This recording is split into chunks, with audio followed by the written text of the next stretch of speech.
All right, so this is a review of the Korg KDM-3 Metronome.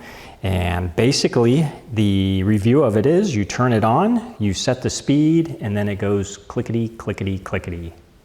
Well, actually, there's a little bit more to it than that. This is the unit here, and this is the box that it came in. I know you all like to see the boxes that it came in, so this is what it was. I opened it up actually from the bottom here. This is what was inside. There's a manual down in here, and also Korg was nice enough. You won't see it if you just open it from the bottom, but from the top here, Korg was nice enough to include some batteries, which I actually did not know these were in here until actually I got this box back out to do this video, and so it's actually, I already put some batteries in it, some Duracells that I had, so these are just some little freebies that came with it, so at least does come with batteries, so that's pretty cool. So let's get this out of the way and get into the actual unit itself. Now, the main thing that struck me when I got this unit is that it's a little smaller than it looked in the pictures. I mean, it's still a good size, but it's not like ginormous like it looks in the actual photos online. And mentioning the batteries earlier that came in the box, here's the battery compartment, which is underneath, as you can see. Got the Duracells in there. It's got two little rubbery, what do you call them? You know, thingies on the bottom. For some reason, I can't think of the name of them. And then two plastic ones. So it tends to stick pretty well, but it can slide around on you especially if you try to push a button on the side. It's just gonna move the unit around. So you need to kind of put your hand there and use your thumb, you know, kind of grab it and use your thumb to push any buttons on the side. The main part of the metronome, the UI, I guess you could call it, is right here. To get that on, you first got to turn on the unit, which is this button right here. Ta-da! It is now on. So you got the main display. It's going to tell you the basic information about how you have it set. It's also got a speaker here on the top. That's where the speaker is located, so it projects upward, which is actually kind of nice because then, you know, you're usually sitting in front of it. You can hear it pretty well. It's got the main controls on the front that you're going to use. This button here for tempo primarily is what you're going to use that for. It also has a secondary feature, which I'll show in a little bit. And then your beat buttons there, which basically put it in the different time signatures that you're going to use it in. Right now I've got it set to 4 beats per measure, so our good old standard 4/4 time. The button to turn it on is right here. It's also got this button right here, which is a tap tempo button, so you can set the tempo with that. You turn it on. I don't have it very loud. Just turn that, ooh.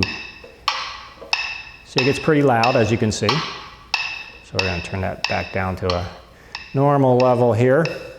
So again, the tempo knob here, or you can do the tap tempo there.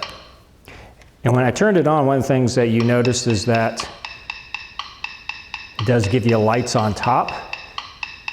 The downbeat is on the red flash, and then the green flashes for the rest of the beats. So that's pretty cool.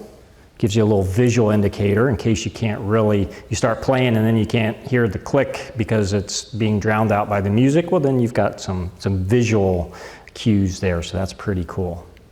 Now it's also got a voice select. Let me turn this tempo down a little slower. Let's get around, yeah, that's fine right there. It's got on the side here, it's got a voice select button right there, the second one. And I'll go ahead and turn this on. You'll hear that the downbeat has a little bit of a different click than the rest. 2, 3, 4, 1, 2. And you also see that on the display, you can see it counting through the 4 beats in the measure.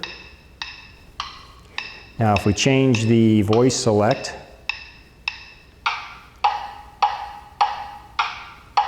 and also you'll see this number down here under the tempo. It'll tell you which voice you're in. 1, 2, 3, 4, 1, 1, 2, 3, 4.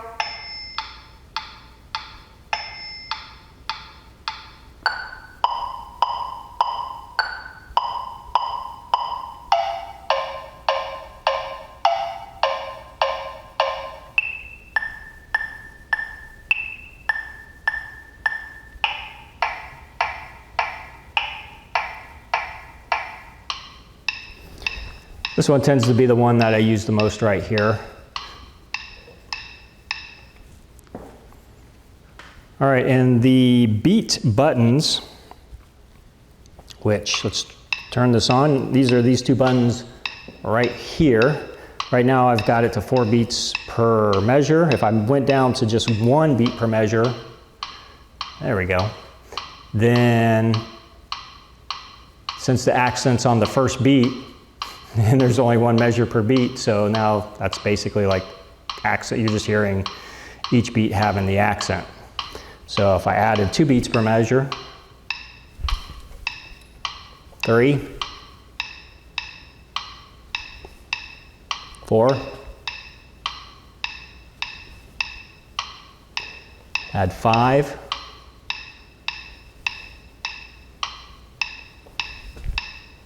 adding 6, and you'll see that this goes all the way up to 9. Because right here it's telling you how many beats per measure. All right. And then if you went beyond this, then it goes into some subdivide modes. There for your 6/8, your 12/8 time. A little bit of kind of a swing thing there. You got your 16th notes.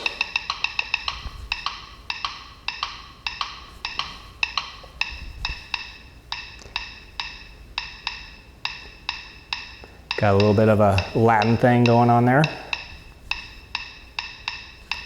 Another Latin.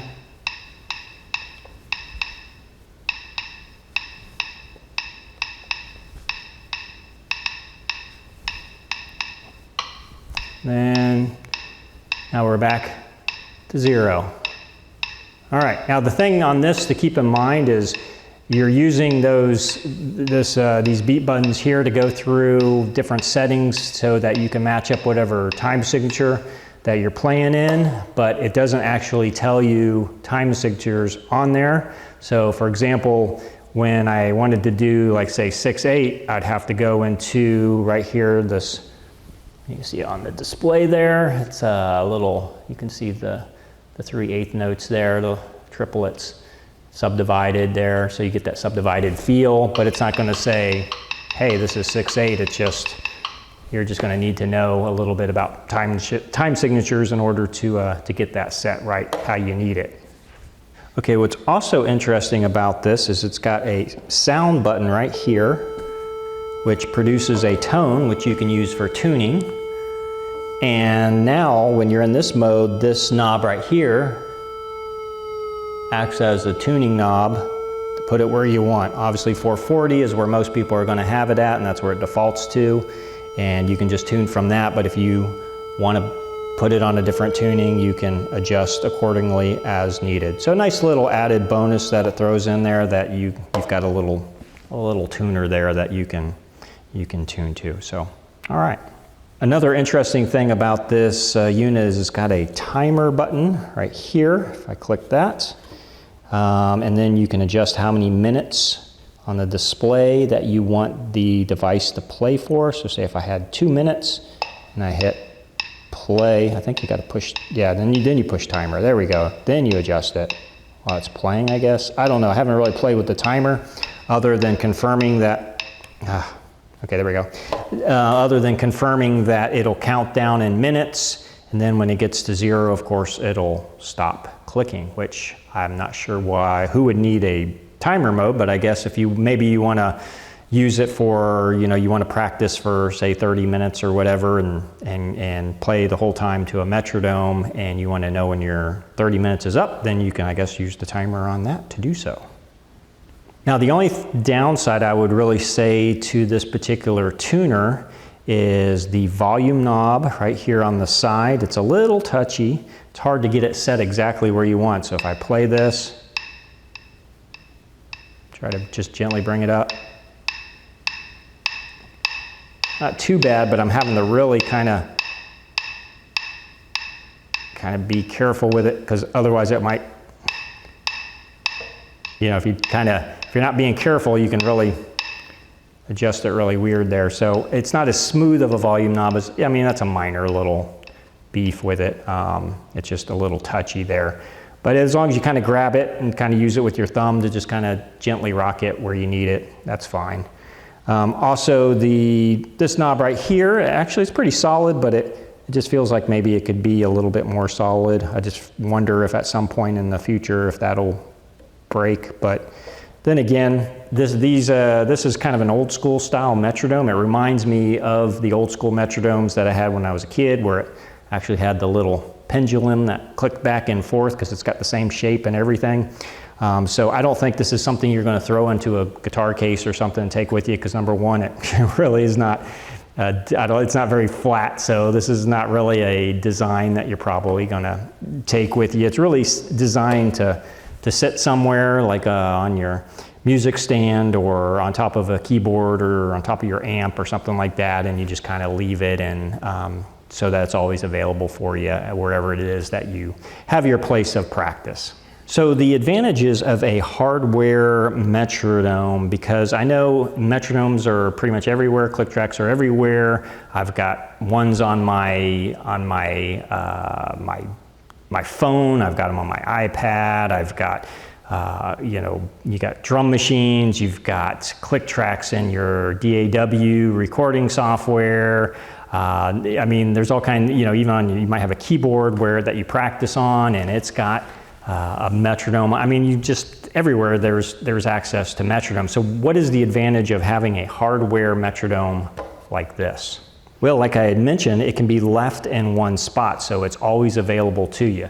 I can't tell you how many times I got 5 minutes available and I just want to sit down with where my bass is and start, you know, just do a quick practice while I got some time, and I'll go, oh, where's my iPad? It's in another room, my phone's in another room. I don't want to have to boot up my computer in order to get a click track, or boot up the workstation keyboard to get a click track planned. So boom, this just sits right there on the amp. It's ready to go, turn it on, and I can just kind of practice along without having to start anything up or go hunt down my iPad.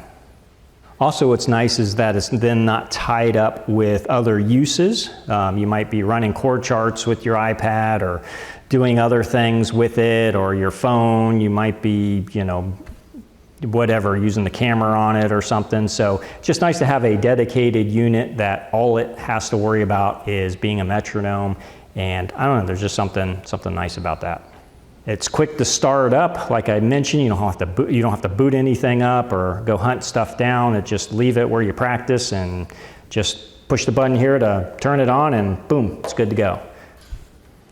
Also, it doesn't impart a groove that influences how you play, kind of like a drum loop. You might be someone that maybe even you've got a pedal or something that can produce drum loops, and you can just click it on your pedal board, or maybe you've got loops on your computer that you turn on in order to play to, and really those drum loops can really influence how you play a song. Whereas with the click track metronome, that really doesn't impart anything at all on your playing. It's just keeping a beat. So whatever you have to play to it, that click track's not going to influence it. So just keep in mind that a disadvantage of a hardware metronome like this is that it's not going to sync to any software or anything like that, no MIDI time code or anything.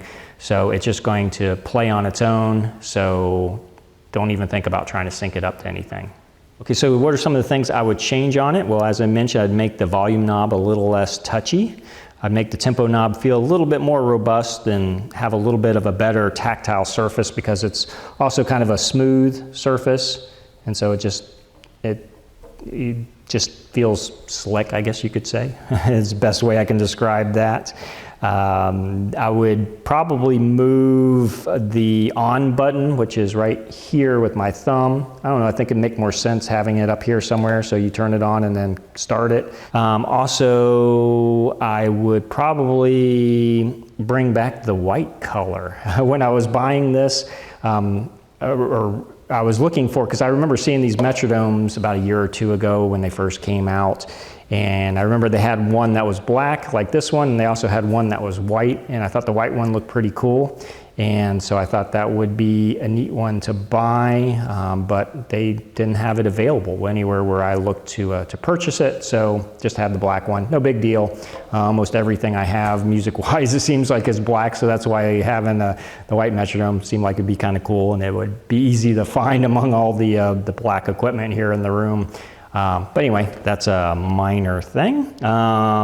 Definitely not a deal breaker. And also, the only other thing I would change, even though it makes it nice and shiny, this front glass plate on the front, I guess, here, kind of makes it a little shiny, which sometimes in some lighting conditions might make it a little shiny. But that's, again, that's definitely not a deal killer. And it's actually, you know, like you said, it does make it look nice and pretty. So can't complain about that, but you know, shiny surfaces I'm always not a fan of because they glare a lot. Oh, and one thing I didn't mention on this too is what's pretty cool is just like an old school metronome, it actually has the tempos on the side here, because for a lot of people like me, when I was growing up and I was playing classical music on piano, and the classical music piece might say, okay, this song is Largo, and you'd be like, what the heck is Largo? Well, that's because classical music uses Italian terms for speed, and so you can look on here and go, oh yeah, okay, Largo, that would be anything from 30 beats to a minute to